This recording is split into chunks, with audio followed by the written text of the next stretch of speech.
स्वागत है साथियों हमारे YouTube चैनल पर। साथियों, हिंदी साहित्य के महत्वपूर्ण प्रश्नों को लेकर आया हूं जो कि परीक्षा की दृष्टि से बहुत ही महत्वपूर्ण हैं।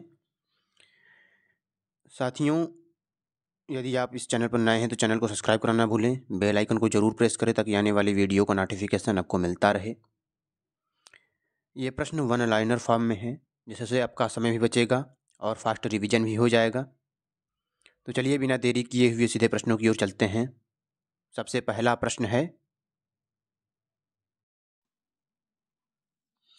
गुलेरी जी की कौन सी कहानी प्रेम, शौर्य और बलिदान की प्रेम कथा है? उसने कहा था। गुलेरी जी की कौन सी कहानी प्रेम, शौर्य और बलिदान की प्रेम कथा है? उसने कहा था। यह 1915 ईस्वी में प्रकाशित हुआ था। नई कहानी की शुरुआत किस कहानी से मानी जाती है? तो परिंदे से मानी जाती है। परिंदे निर्मल वर्मा की कहानी है। नई कहानी की शुरुआत किस कहानी से मानी जाती है? तो परिंदे से मानी जाती है। यह निर्मल वर्मा की कहानी है।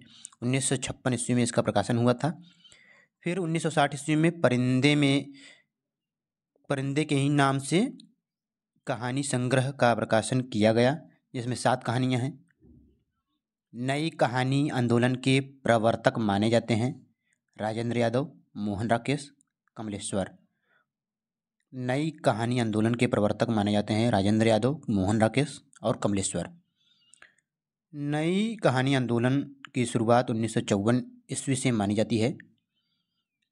कहानी आंदोलन के प्रवर्तक माने जाते हैं गंगा प्रसाद विमल। कहानी आंदोलन के प्रवर्तक माने जाते हैं गंगा प्रसाद विमल। कहानी आंदोलन के प्रवर्तक माने जाते हैं गंगा प्रसाद विमल। कहानी आंदोलन के प्रवर्तक माने जाते हैं गंगा प्रसाद विमल। 1960 से कहानी आंदोलन की शुरुआत मानी जाती है। सचेतन कहानी का प्रवर्तक माना जाता है डॉक्टर महीप सिंह को।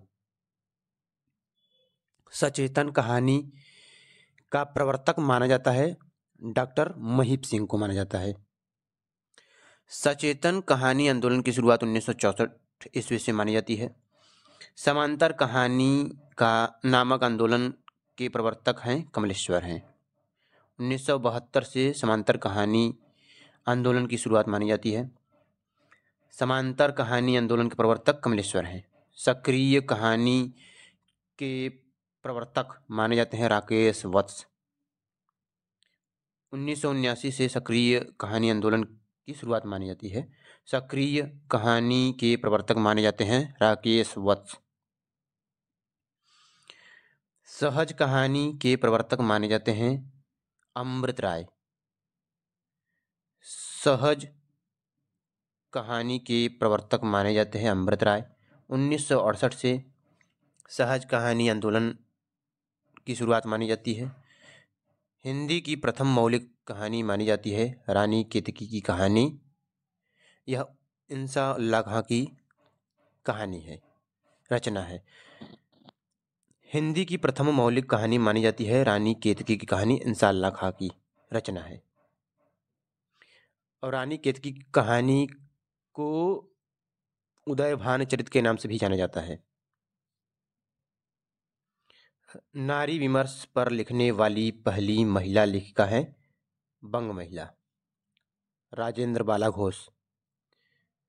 नारी विमर्श पर लिखने वाली पहली महिला लेखिका हैं वंग महिला राजेंद्र बाला घोष, इनका नाम है। दुलाई वाली बंग महिला की रचना है 1907। दुलाई वाली कहानी है 1907 ईस्वी की। इसका प्रकाशन 1907 में हुआ था और बंग महिला की कहानी है, रचना है। तीसरी कसम कहानी पर फिल्म बनी है। यह रचना है फणीश्वर नाथ रेणु की।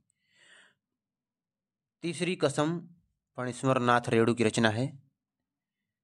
इस पर फिल्म भी बनी है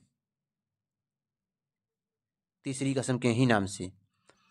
यही सच है मन्नू भंडारी की रचना है। यही सच है मन्नू भंडारी की रचना है। इस पर फिल्म बनी है रजनीगंधा के नाम से। यही सच है मन्नू भंडारी की रचना है और इस पर रजनीगंधा के नाम से फिल्म बनी है। एक टोकरी भर मिट्टी माधवराव सप्रे की रचना है। एक टोकरी भर मिट्टी माधवराव सप्रे। उसने कहा था, गुलेरी की कहानी है, बहुत ही प्रसिद्ध कहानी है। उसने कहा था प्रथम विश्व युद्ध की घटना पर आधारित है। 1915 ईस्वी में इसका प्रकाशन माना जाता है। उसने कहा था गुलेरी की रचना है, चंद्रधर शर्मा गुलेरी। उसने कहा था कहानी आधारित है, प्रथम विश्व युद्ध पर आधारित है, निश्छल प्रेम कर्तव्य निष्ठा और बलिदान की कहानी है। उसने कहा था कहानी आधारित है, किस पर आधारित है? प्रथम विश्व युद्ध पर आधारित निश्छल प्रेम कर्तव्य निष्ठा और बलिदान पर आधारित यह कहानी है। चंद्रधर शर्मा गुलेरी की कहानी उसने कहा था। मलबे का मालिक मोहन राकेश की रचना है। मलबे का मालिक मोहन राकेश की रचना है। रानी नागमती की कहानी हरिशंकर परसाई की रचना है। रानी नागमती की कहानी हरिशंकर परसाई की रचना है। ध्रुव स्वामिनी जयशंकर प्रसाद का की रचना है। यह अंतिम नाटक है इनका। ध्रुव स्वामिनी जयशंकर प्रसाद का अंतिम नाटक है। आगरा बाजार हबीब तनवीर की रचना है। आगरा बाजार हबीब तनवीर की रचना है। भारतेंदु जी को हिंदी का प्रथम निबंधकार माना जाता है। किसने माना है? डॉक्टर शिवदान सिंह चौहान ने माना है। भारतेंदु जी को हिंदी का प्रथम निबंधकार किसने माना है? डॉक्टर शिवदान सिंह चौहान ने माना है।